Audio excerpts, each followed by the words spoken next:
ہمارے حضرت مرشد عالم رحمۃ اللہ علیہ کے ایک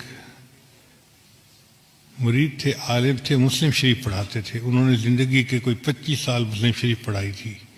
ایک دن وہ کہنے لگے کہ حضرت میں آپ کو ایک عجیب واقعہ سناؤں. ان کو ضرور سنائیں. کہنے لگے کہ دارالعلوم دیوبند میں سعودی عرب سے ایک جماعت آئی علماء کی، 3 یا 4 بندے تھے، اور انہوں نے آ کے محتمم صاحب کو کہا کہ ہم ایک علمی مسئلہ ڈسکس کرنے کے لیے آپ کے پاس آئے ہیں. محتمم صاحب نے پوچھا کون سا مسئلہ؟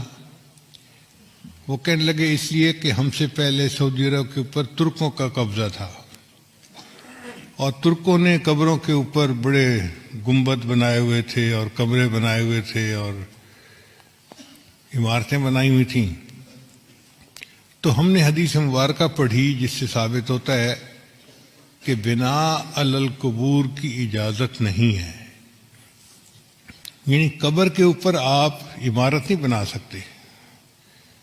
اس لیے سنت عمل یہی ہے کہ قبر کھلے آسمان کے نیچے ہو، اس کے اوپر کوئی کمرہ، کوئی کبہ ایسا نہیں بنانی چاہیے.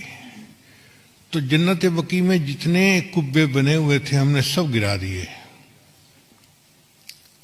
اب مسئلہ آیا گنبد خضرا کا. تو کچھ علماء کہتے ہیں کہ حدیث مبارکہ کی روشنی میں ہمیں گنبد خضرا کو بھی گرا دینا چاہیے. تو ہم نے جو بادشاہ ہے اس کو اپنی ریکمنڈیشن دیں. بادشاہ نے کہا کہ نہیں، یہ امت مسلمہ کا مسئلہ ہے، پہلے تم مختلف ملکوں میں جا کے علماء کو اپنے کانفیڈنس میں لو، اگر سب متفق ہیں تب قدم اٹھائیں گے، ورنہ نہیں اٹھاتے.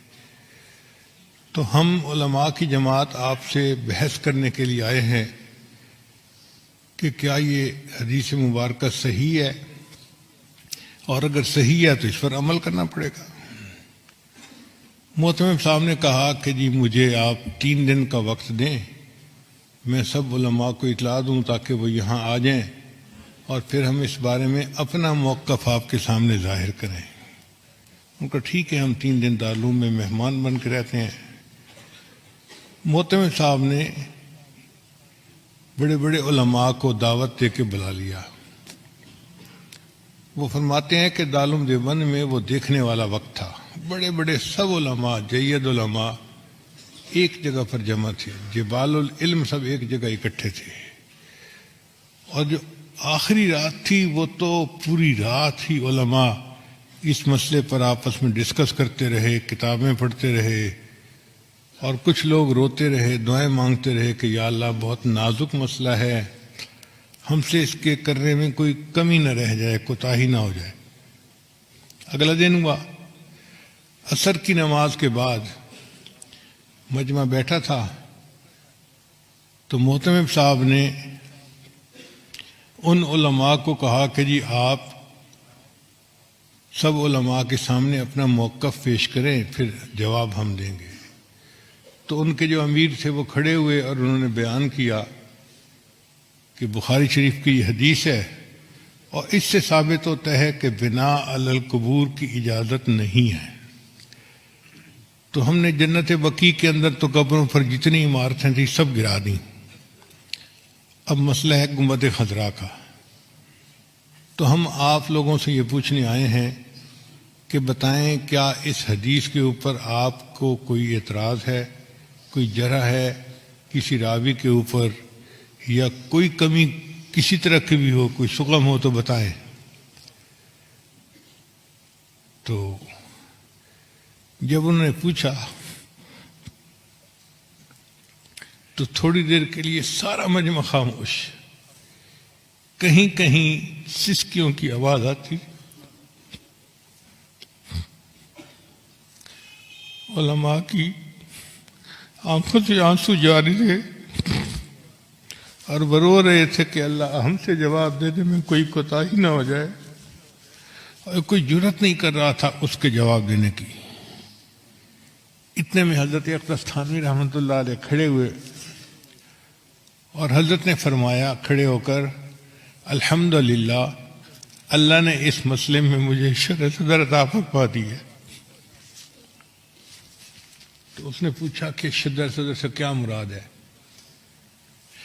حضرت نے فرمایا کہ شرح صدر یہ کہ یہ حدیث بالکل صحیح ہے، اس کے کسی راوی کے اوپر کوئی اعتراض نہیں ہے، کوئی جرح نہیں ہے، اور ہر لحاظ سے یہ حدیث صحیح بھی ہے سند متصل کے ساتھ، اور صحیح مضبوط ہے مضمون اس کا۔ تو جو ان کے امیر تھے وہ کہنے لگے کہ اس کا مطلب یہ ہوا کہ اگر یہ حدیث صحیح ہے تو پھر تو نص ہو گئی، اس کے اوپر عمل کرنا ہمارے لیے ضروری ہو گیا، تو کیا ہم گنبد خضرا گرا سکتے ہیں؟ تو حضرت تھانوی رحمۃ اللہ نے جواب دیا، یہی تو شرح صدر ہے جو اللہ نے مجھے عطا فرما دیا، حدیث بھی صحیح ہے لیکن آپ گنبد خضرا کو گرا نہیں سکتے۔ اس نے کہا آپ کیسی باتیں کر رہے ہیں؟ جب حدیث صحیح ہے تو پھر اس گنبد خضرا کو گرانے میں رکاوٹ کیا ہے؟ حضرت نے فرمایا اس کی وجہ یہ کہ حدیث پاک کے مطابق بنا علی القبور کی اجازت نہیں ہے، کہ قبر کے اوپر کوئی عمارت، کوئی کمرہ، کوئی جبہ کبہ بنانے کی اجازت نہیں ہے۔ گنبد خضرا کا معاملہ الگ ہے، یہاں عمارت پہلے تھی، یہ حجرہ عائشہ تھا، اور نبی اسلام کی قبر مبارک بعد میں اس کے اندر بنائی گئی، لہذا اب اس عمارت کو کوئی بندہ گرا نہیں سکتا۔ ایسا جواب تھا کہ وہ لوگ مطمئن ہو گئے۔ گنبد خضرا آج بھی ہے اور اکابر علماء دیوبند کی عشق نبی کی دلیل دے رہا ہے۔